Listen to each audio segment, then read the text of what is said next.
morning, guys. Welcome to another day through our videos. We're going to continue with our discussion of atomic physics and light and how it works as a particle and as a wave. So let's first solve this problem. A light wave has a wavelength of 750 nanometers and a frequency of 4 times 10 to the 14th hertz. Determine the speed of this light wave. Remember that nano stands for 10 to the negative 9th.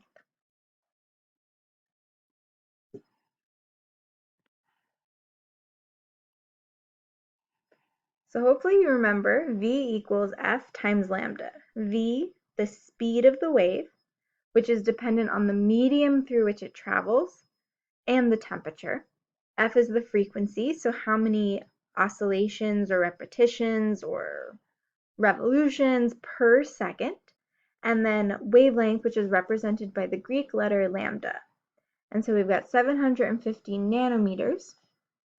Convert that to meters, 750 times 10 to the negative 9th.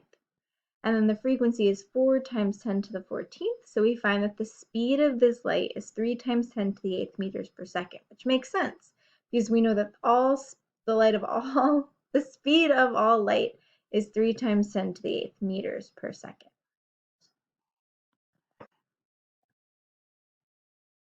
So speed of light in a vacuum, specifically 299,792,458 meters per second. And we approximate that to 3 times 10 to the 8th meters per second. So, is light a wave or is it a particle? Because we talk about it as both. So what evidence do we have for light acting as a wave? What evidence do we have for light acting as a particle? So as I said, light displays the properties of either a wave or a particle, but not both, not at the same time, and this depends on what it is doing. Do other particles do that? Classical physics says no, but if light can do it, why not other things?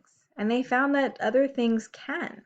So when a beam of electrons passes through a very small crack in a beaker, the following pattern occurs. That's that green image up on the screen there. So what you see is this particle and wave-like behavior of electrons. You get the same kind of pattern that you get when, let's say, water, and this is Pretzel, say hello. She's freaking out. Sup. You get the same kind of pattern when water moves through like a very small slit. So you see all of the waves moving through the water. And a similar pattern will happen with electrons or light. So here's what I was talking about. As light or any kind of medium passes, or any kind of energy passes through slits, you'll get this what's called a diffraction pattern. And the reason that it kind of separates like this is because of that dual nature of what we're talking about. It can act as a wave, it can act as a particle. There's actually a really good minute physics video on this stuff called wave-particle duality. So if you have a moment, you should definitely watch it. It really only takes about a minute, maybe 3. And so here's some images of the interference patterns. So this kind of shows us that electrons are in fact behaving like waves because they create these interference patterns when you send them through a double slit. So as I said, this wave-particle duality, we were able to determine it because the way light interferes. So it interferes as a wave would. And then we were able to determine it was also a particle because it acts in these quantized, these discrete units, which we call photons. And we'll see this more as we talk about the photoelectric effect, which we'll talk about and practice with later. So just to sum up, light moves in a straight line just like particles do, and light spreads out and diffracts just like sound and ocean waves do. So it has the properties of both. So again, we talked about the quantized nature of light. This is the relationship to find how much energy that packet of light, that photon, has. And we'll go into more detail with this as we talk about the photoelectric effect. But this is that the energy of the photon is equal to h, which stands for Planck's constant. Planck's constant is, you guessed it, a constant. You can find it on your equation sheet. And f is the frequency of the light. And the frequency determines kind of what kind of light that it is. So remember, our electromagnetic spectrum could be anywhere from microwaves, the least dangerous, to gamma rays, which are the most dangerous, the highest frequency. So this guy, Louis de Broglie, so remember de Broglie wavelength, so we're finally going to talk about that. He theorized that all matter exhibits wave-like properties. And he summarized this in the following equation, where wavelength is equal to Planck's constant over the momentum of the object.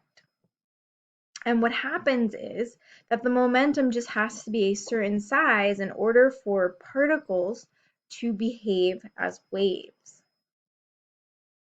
So take a moment, determine the de Broglie wavelength of an electron moving with a speed of 2.4 times 10 to the 6 meters per second, and then determine the de Broglie wavelength of a 0.15 kilogram softball moving with a speed of 16 meters per second.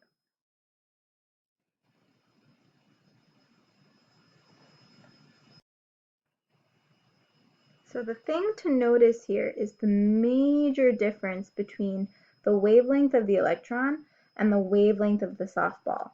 The wavelength of the softball is the tiniest thing ever. Okay? Okay.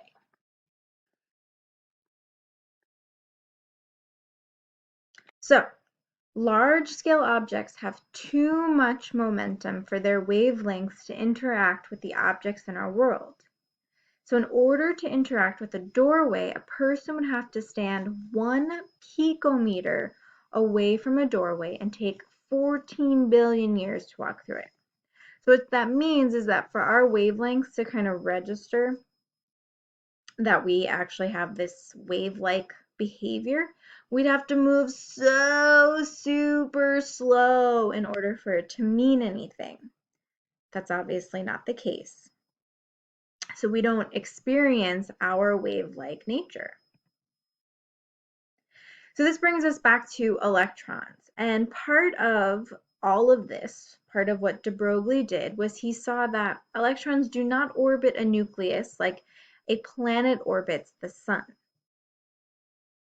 But electrons do only exist in certain positions around the nucleus.